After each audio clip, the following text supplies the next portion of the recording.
DT news live 24 ખબર તમે ચાહો। ધારી બ્રહ્મકુમારી સંસ્થા દ્વારા ભવ્ય રક્તદાન કેમ્પનું આયોજન હાથ ધરવામાં આવ્યું। ધારી બ્રહ્મકુમારી સંસ્થાના આયોજકો દ્વારા બ્રહ્મકુમારીના પાયાના પથ્થર દાદીમાની પુણ્યતિથિ અમરેલી રેડક્રોસ સોસાયટીના સહયોગથી બ્લડ કેમ્પનું આયોજન હાથ ધરવામાં આવ્યું।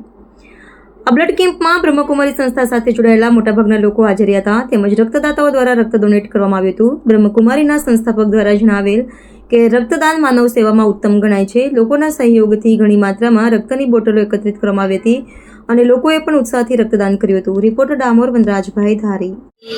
બ્રહ્માકુમારી વિદ્યાલય ધારી દ્વારા એક સુંદર રક્તદાન શિબિરનો કેમ્પ અમારા પૂર્વ પ્રશાસિકા દાદી પ્રકાશમણીજીના 18મી પુણ્યતિથિ નિમિત્તે આયોજિત કરેલ છે। દાદીજીનું સમગ્ર જીવન માનવ સેવા, નિસ્વાર્થ પ્રેમ અને શાંતિના સંદેશ માટે સમર્પિત હતું।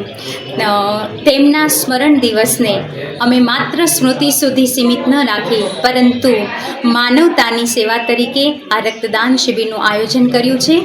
રક્તદાન એ મહાદાન છે।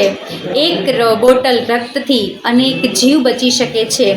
આજે મોટી સંખ્યામાં ભાઈ બહેનો આ અભિયાનમાં જોડાયેલા છે જે દાદીજીના આદર્શોનું જીવંત પ્રતિબિંબ છે। તો અમારી સૌને એક વિનંતી છે કે દરેક સ્વસ્થ વ્યક્તિ નિયમિત રીતે રક્તદાન કરે કારણ કે આ નાનકડું યોગદાન અસંખ્ય જીવનોને આશા આપી શકે છે। ઓમ શાંતિ।